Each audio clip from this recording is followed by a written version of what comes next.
escúchalo. Y chiquitín, si quieres mi amor, yo me voy. Si buscas amor. Kieran Woolley. This was a 4-week mission. It started with meeting my pro skateboarder son, Kieran, in Japan for X Games. It was a load of fun. The event was great. We got to check out Honda's Dakar bikes, and we even managed a few nocturnal urban adventures. Then I followed Kieran across to California and down to Argentina for the next competition. While we were flying across the Andes, I was looking out the window of the plane and thinking how cool it would be to be riding down there. I've definitely got a thing for the mountains, so I knew that when the skateboarders went home, I needed to hire a bike and head out into the mountains for an adventure. Aconcagua is the highest mountain in the Andes at just under 7,000 metres and the highest mountain outside of the Himalayas. It's also within the Mendoza Provence, the same province I was in. It was all meant to be. I wasn't really prepared. I did have a helmet, gloves and a jacket with me, but no boots, no knee braces, tools, spare parts, luggage. After a ton of searching, I managed to find a bike. Now, it wasn't the 701 I might have been looking for, but rather a Yamaha XTZ 250. I soon identified this as an air-cooled beast with spindly forks and a reported 13 horsepower, a bit like an XT from the 90s. It is, however, fuel-injected and gets crazy mileage, which would come in handy as I was solo, unsupported, and running a pretty loose ship. I jumped online and checked that there was riding in the mountains, and even made up a few maybe routes that I thought might go. On my way to pick the bike up, I changed my plans. The traffic was really hectic and I wasn't feeling like riding a new bike in those conditions. The plan was to ride up to Portorillos, loop around the lake and then check out a track that would take me north through to Route 13. Now Route 13 seemed to be the hard adventure choice. From there, time and fuel would determine if I made it to Uspayata or if I went back towards Mendoza for the night. It was beautiful riding up through the vineyards with snow-capped mountains ahead, although it was seriously cold, and this was probably my biggest concern leading into the trip, other than no boots and no support. As I passed through the tunnel and I saw the lake and the mountains, I knew I'd made a great choice. I soon found an off-roading area and set to getting to know the bike off-road. The tyres were 50-50 on off-road at best, and they were pretty warm. They were way overinflated for the dirt, but I knew that I had no tyre change equipment, so overinflation was way better than a pinch flat. As I explored the lake, I found some other bikers and they waved me down for a chat. I was wondering if it was a good idea. I didn't want to fall victim to banditos 2 hours into my adventure. Hola. Quédate al agua. ¿Todo bien? Only English, sorry. Where are you from? From Australia. Australia. You guys from local? From Mendoza, huh? Yeah, nice. Here. Beautiful. Beautiful. Yeah. Oh. So just hired the bike and... XTZ, qué grande. Beautiful, beautiful. Huh? You are alone? Alone? Yeah. That question about being alone kind of freaked me out a bit, but in the end they were cool and I headed off on my adventure.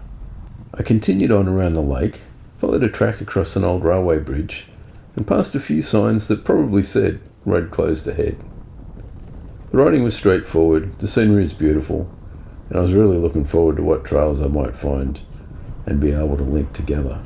At one stage I passed this girl riding up the hill on an old scooter. It's amazing what you see out in different countries.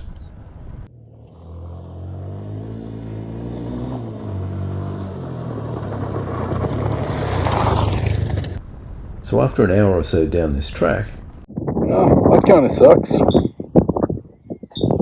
I'm guessing that says prohibited to pass. So I've come around the lake quite a long way. Looked like the track went up through a pass through the mountains. You can see up through there. So it could have been pretty fun. Anyway, I guess I'll go and try another place. Just coming back in that top box that was sitting on the back. Looks like it's down there. That's going to be a pain in the butt to work with. That's broken off. So top box is kaput. I don't know how I'm going to carry that sucker. So with that change of plans, I had to nurse the top box for an hour or so until I could find somewhere to buy some tape. Then I taped it back into place and limped back to Mendoza before dark, dropped off the top box and came up with a new plan for the next day. Day 2 started with a coffee and a factura, but also a serious commitment to making it up into the mountains. I had a quick commute to the start of Regional Route 13, which was my ticket to adventure and hopefully Uspayata. As much as I was keen to ride this route, I knew that the side tracks was where the gold was going to be. The plan was basically to head off on as many side tracks as possible, loop them all together and make my way roughly towards Uspayata until I ran out of fuel, light or energy. So on this pass here, we've come up. I was having a chat with these guys down there. You probably see 3 cows and there's 3 guys on horses. The first pass that I went up was awesome. It was long and high with a twisting dirt road that worked its way up the hill. I didn't realise it at the time, but there was so much more of this to come, and the 3 farmhands that I saw leading the bulls down the hill were the last people I would see until late in the afternoon. Up on top of the pass, I found my first track to check out, maybe a walking track, and it didn't look too steep on the topographic map. It was also my first turnaround for the day because of private property, and it sure wouldn't be my last. Alright, could have been fun. That first private property sign really bummed me out, as I realised that it was possible that all the track ideas that I had would be on private property. As I rode on, I passed a cool little ranch until I stumbled on a single track branching to the left. The map confirmed it might be a loop, and it sure looked like bikes had ridden on it. Oh, I've got my translation and it says Stonehouse, not stop. So maybe if I don't stop, it's alright. Look, I guess I knew it might be private property, but I was in the middle of nowhere, bikes had definitely been riding it, and it was a pretty significant route, maybe up to 3 or 4 hours worth. You can probably notice the bike wallowing through the braking and acceleration bumps, but this was fun. Simple enough to ride, and within the limitations of the bike, I was pretty stoked. The track was basically along a creek bed, and I was later learning that most of the tracks would be. It was sandy in places, rocky or gravelly in others, and I was really careful to dodge the rocks and avoid a pinch flat. After about 20 minutes or so, I ran into my first challenge, a hill that really had me wondering about the tyres on the bike. After a short period of contemplation, I decided I needed to give it a go, as I wasn't prepared to give up on this single track dream.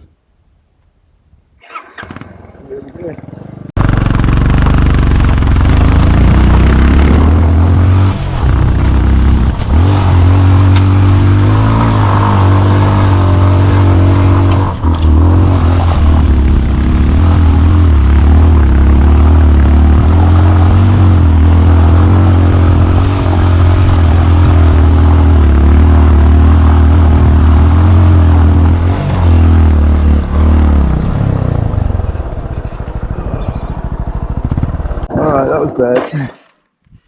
Ooh. I hit my foot against a rock that I didn't see coming up that hill. Doesn't feel good. That's why you wear boots, kids. Once sacrificed a clutch lever on the way. Well, I'm not far into this loop. Well, it's fair to say I was really disappointed in hitting that foot. I really wasn't far into my loop, and it was going to hurt whether I turned around or kept on going, so I figured I was just going to work through it. Besides, I didn't like my chances of getting back down that hill. So when I ride, like most people, I get a bit of target fixation. For me, it's not so much the trees or the rocks, but tracks. Once I get focused on a track or a hill climb, I don't tend to see the options heading off to the sides. This hill was a classic example. Once you get started, you have to commit, and I guess I just held her on and saw what happened. was pretty stoked with the view at the top. Just get up this challenge hill that was, well, I certainly hope I'm not running back down the same way. I think the trail that I want to be on is down in that valley there. Look at the mountains in the background. Crazy.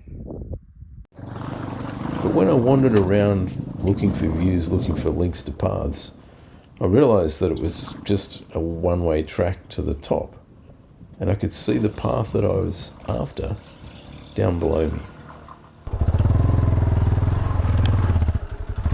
I ended up traversing down and across the hill to a bit of single track.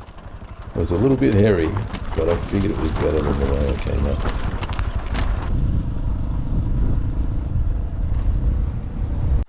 Oh boy, I feel like I should have some idea of where I'm going. Okay, so I'm hoping down here a little bit further on, I'll be able to cut across this, I assume, walking track. That's pretty steep. I don't know if I'd get up that with these tyres. I can't afford to go down something I can't get back out. There's another clutch lever in. Definitely moto territory. Oh, so maybe that hill's a bit tricky. Certainly with the amount of power I've got on tap. I think it's time to do a U-ing. See if I can get back out and maybe find the trail I was supposed to be on. So I reversed tracks, contoured back around the hill, and found myself riding along the trail I'd missed earlier, back to my intended route as I worked my way up the valley. Another thing I'd never experienced before was the power loss from altitude. You can hear me puffing when I'm talking, and the bike was puffing the whole time. At 10,800 feet, or 3,300 meters, it loses up to 43% of its power, and it didn't have that much power to start with. I was thinking I chose well with this valley. The track narrowed down and it was fun riding.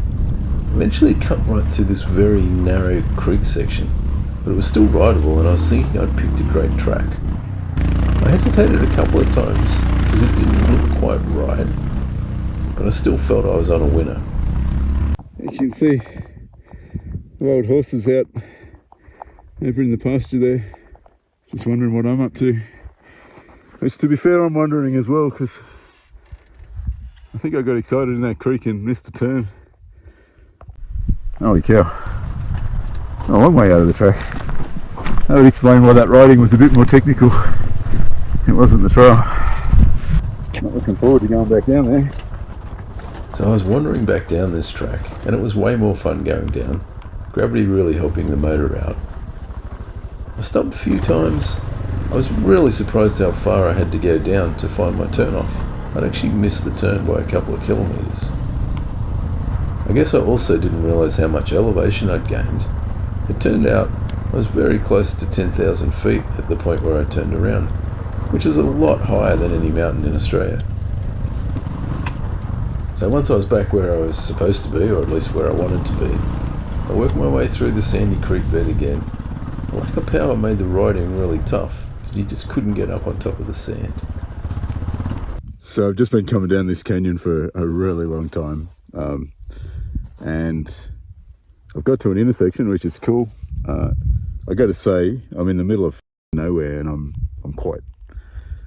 I feel quite committed, let's put it that way. Of course, pretty much as soon as I decided this, the track started to fade out for a bit, and I started to really climb up out of the valley. It was a gradual climb, but the bike was working super hard at altitude. It was definitely slow and steady to get through. Wow, this bike is really struggling to get up the hills. That was flat out in first. We must have some altitude about us. I loved riding along the ridge here, looking over towards Aconcagua. It was off in the distance, this alpine terrain, the altitude and the solitude, just combining to make it such a special experience.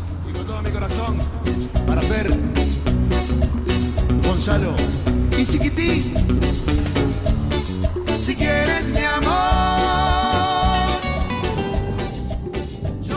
These ridges were high, really high, and I was undulating between about 9,500 feet and just over 10,000 feet. Of course, what goes up must come down, and I eventually hit another downhill. Now this one didn't look too straightforward. It doesn't look like much in the video, but it was a 220 metre vertical drop, or about 700 feet. By this stage I was well committed to the route, so I cautiously headed down. I normally love descents, but the combination of soft suspension and street tyres had me rattled. If the bike got away from me, it certainly wasn't going to be pretty. So these trails were becoming really fun. I love the narrow creek beds, the occasional llama, the horses and the cows, and this high plains desert-like environment. I was solo, unsupported, without tools, boots, tyre change equipment and fuel. I needed to play it a bit safer than normal. I really didn't want to get eaten by a puma in the hills because of a flat tyre. We all know that would be hard to explain to the wife.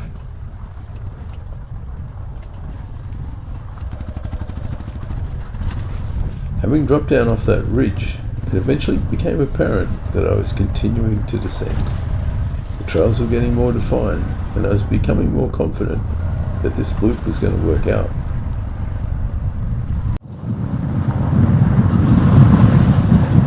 There's a flock of really big birds down here. I don't know what they are, but they're big. Look at them, holy cow. So I finally worked out what was eating all the dead animals I'd seen. Either those birds or the pumas that I learnt about much later. So I found my way back to Route 13. My first successful sidetrack was about 4 hours to cover 2 miles or 3 kilometres in the right direction. It was an awesome adventure. It just didn't move me too far towards my end goal, fuel or safety. About 10 minutes later, I found Segundo Monolito, the creatively named second monolith, on top of this high windswept pass. I liked the look of the trail along the ridge, and the map showed an option to cross a couple of passes and create a shortcut. The kind of shortcut that takes longer and involves a bit more adventure. I've got to pass across that valley,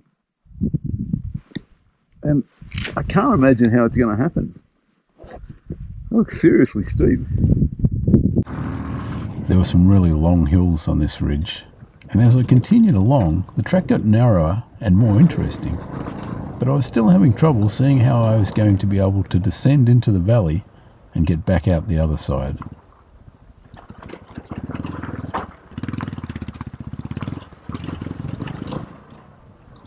I also knew I was running out of time.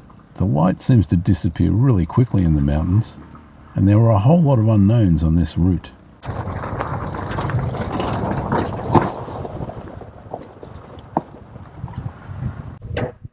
Four-way crossroads. I feel like I'm getting in deep again. Okay, I'm completely off the trail. I gotta reverse that section. Try my luck somewhere else. This was the valley that I was trying to get across, and I could see a track up the other side of the pass and off to unknown adventures over the ridge.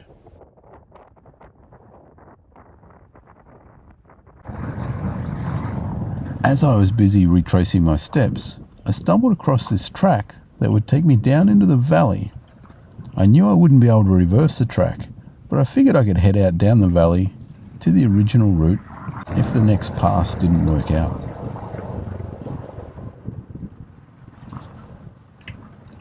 On this bike, going downhill was becoming so much more fun than going uphill. The gravity really helped maintain a decent flow.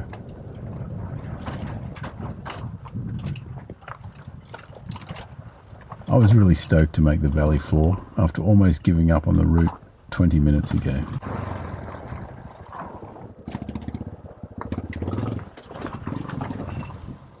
Someone's abandoned cottage. Shepherds, I guess. Be a simple life out here. Alright, so I'm going up this hill, loose rocks. I don't know about going back down, but yeah, it looks like going back down is not going to be fun, but But well, I don't know if I'm going to get up. Might give it another shot.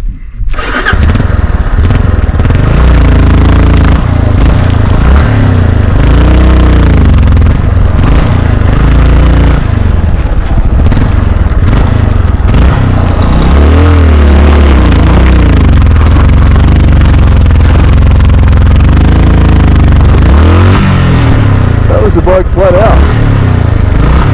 Must be the altitude, it's just got no power.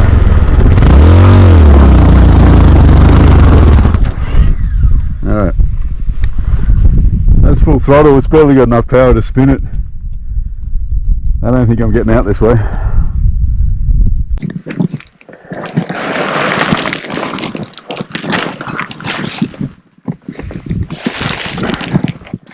I've never ever been on a bike that couldn't spin the back wheel on loose rocks and gravel. It's probably quite steep, I guess. I didn't realise until I turned around. Alright, this could be fun.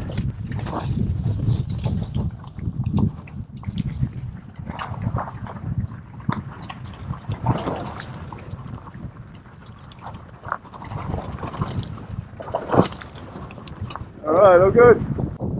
I was starting to learn that in mountains of this scale, you don't actually realise how steep the mountains are.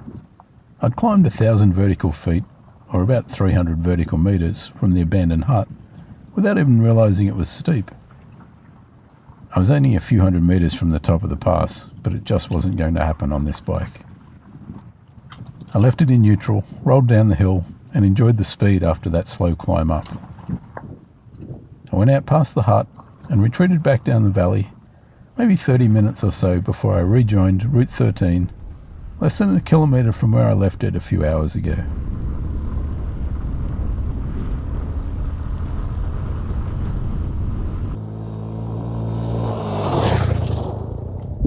It's 3:30 in the afternoon. I'm just trying to work out how it's going to work. I'm about halfway through where I thought I'd be. So, could be getting in late. Let's see how it goes. A little further up this valley, I found a really cool natural spring. I was long out of water, so I topped up my bottles and hoped that I didn't need to drink it. As I approached the last significant pass on Route 13, I saw a large abandoned ranch. I'd seen a few ruins by this stage, but I was still really keen to explore it and check out how the locals once lived. I guess they're not very tall.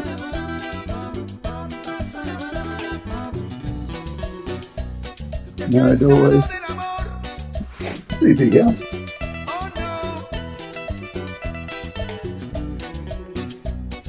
Yeah. Maybe the lounge room. A great view out the window.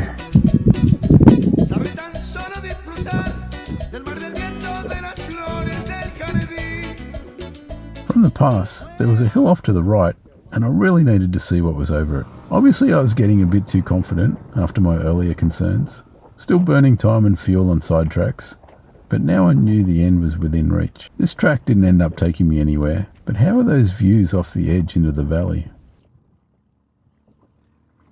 As I retraced my steps, I realised there was a track up the mountain behind the abandoned house. It was steep and really high, but I figured the views would be epic, and surely I had time for one last sidetrack.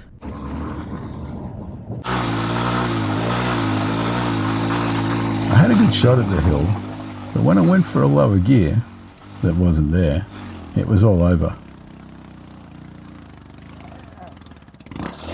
I slid backwards down the hill a fair bit. I guess I didn't realise it was that steep. Oh, damn it! Bike's just got nothing at this elevation. I could try one more, I guess.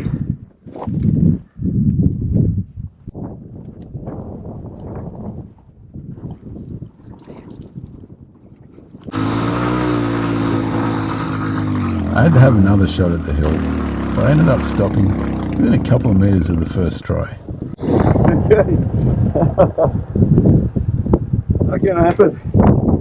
At this altitude, the motor just didn't have the power for that hill. I later saw that I was pushing 11,000 feet, or 3,350 metres, so that explains a big part of it. I got back on Route 13, dropped down into the valley and settled in for the ride. It was 5 p.m. I figured I had about an hour's light left and about an hour's riding to go. Things were looking pretty good. I stumbled across the coloured rocks, explored a side track or two, and rolled into Uspayata, very thirsty.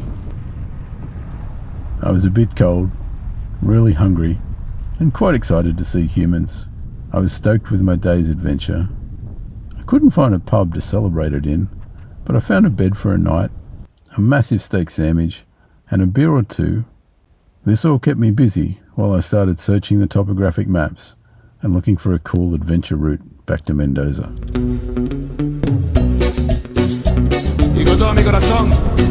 The next morning, I was up early. I'd picked a route that was isolated and longer, so I wanted all the daylight I could on my side. I doubled back on Route 13 for a little while, and again I was impressed by the colours and the cliffs. I soon stumbled across my first sidetrack of the day, which led into a sweet canyon. The surface was really loose. I managed to get up the first little step up.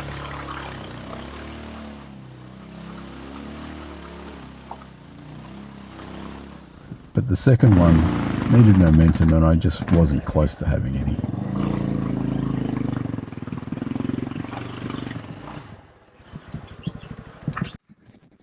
I parked up and walked through to have a look, and then wandered back down and got on track.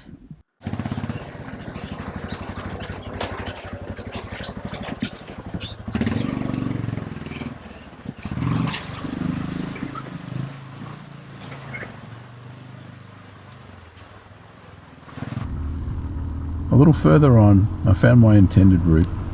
It was a decent looking track, again with a dry creek bed and simple enough riding.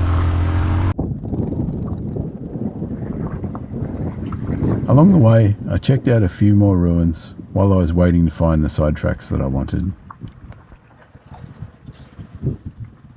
I was covering some good ground. The track was getting less well worn, and it was quite soft in places, and there were sections that were travelling through some really cool looking cliffs.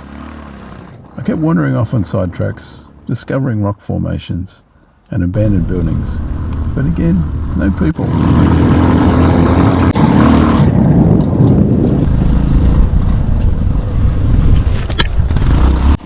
To be fair, by this stage I had a pretty good idea that this wasn't the track anymore. I kept pushing on. It's always interesting to see what the bike's capable of. And I guess more importantly, what I'm capable of.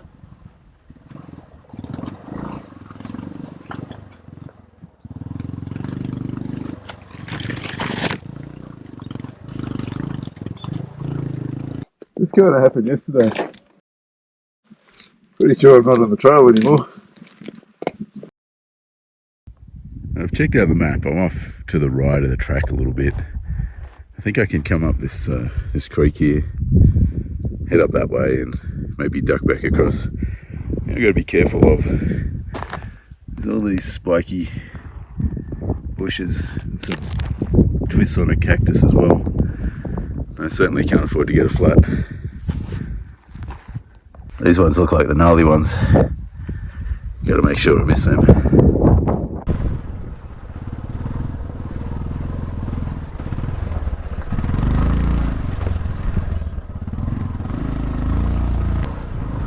When I joined back on the track, it was pretty obvious I'd been off the main track for quite a while. Much further along, I found the route out of the valley that I'd been looking for. Unfortunately, it was super steep, and there was no way I was getting this bike up there. So I wandered on up the valley, looking for another option. So, a little bit geographically challenged at the moment. I think I need to go back where I just was. Or I could just have a look at that single track. This little track was gold. It took me up to another trail and delivered me to an alternate way out of the valley. The climb out of the valley was long and steady. I ended up gaining a lot of elevation. I was pretty excited to be climbing out of this valley, stoked I'd find a way to rejoin my intended route. Well, that worked out about as well as it possibly could, I reckon. How's that drop back down into the valley on the right? I was travelling up along the top of the ridges now, with great views of the mountains in the distance. I had lots of elevation, it was windy and cold, super isolated, and I was riding off into the unknown. It ticked all my adventure riding criteria, and as I covered each kilometre, I was getting a bit more confident that this route might actually work.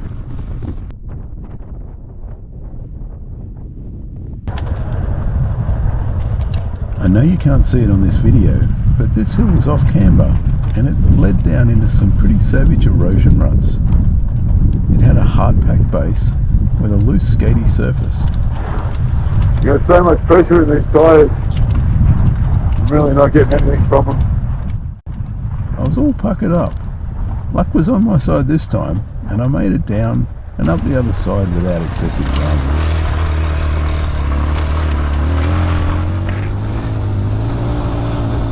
Cresting ridge after ridge, I was struck again and again by the beauty of the mountains and the isolation of where I was riding. The track was starting to become more and more defined, and I was definitely descending now, dropping in elevation and able to carry much more speed with the help of gravity.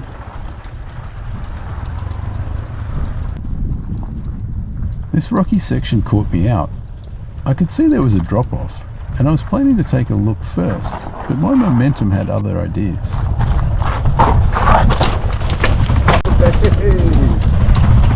I was happy those loose rocks, put in place by four-wheel drivers, didn't take me out. This ride was becoming a real treat. About 5 hours in, I'd experienced the high open plains and now the narrower canyons and winding valleys.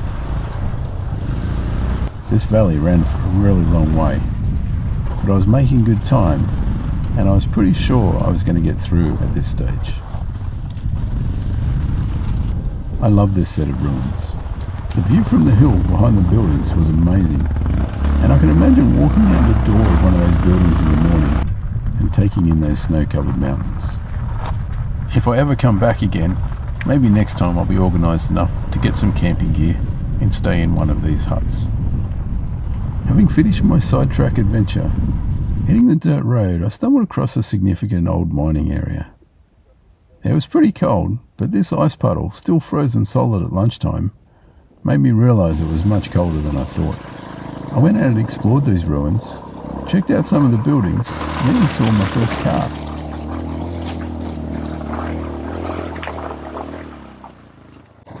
I eventually found a mine with an open gate, and of course I had to have a little look. That post is supposed to be holding the roof off, it's not even touching. Alright, splits off here. That's probably enough. Yeah, just walking out of that mine. These mountains, they just pop up everywhere.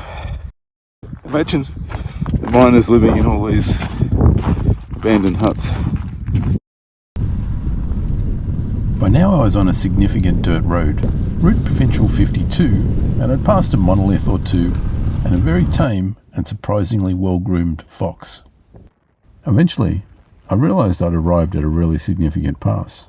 365 bends, winding its way down out of the mountains. I soon found a massive herd of llamas and some pretty big drops off the side of the pass.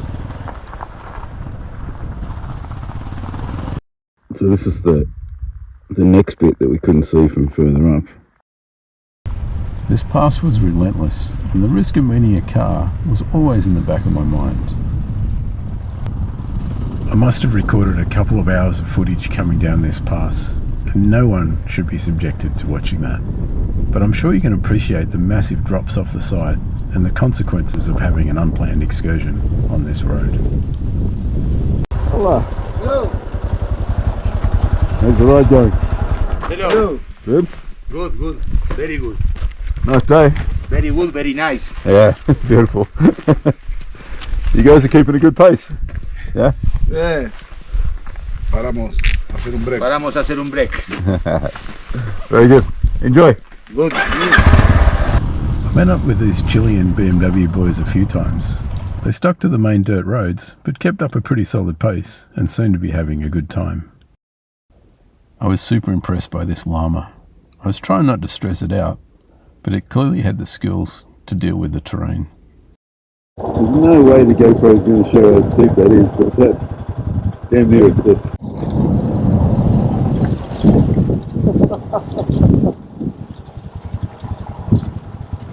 How chilling is that?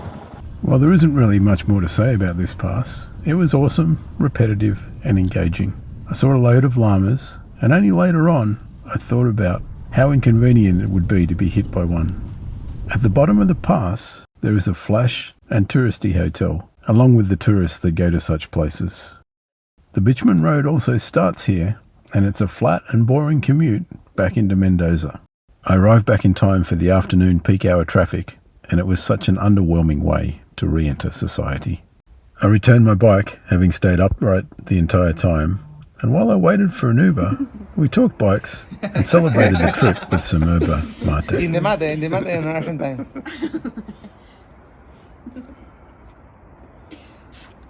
It's very good. No, very good.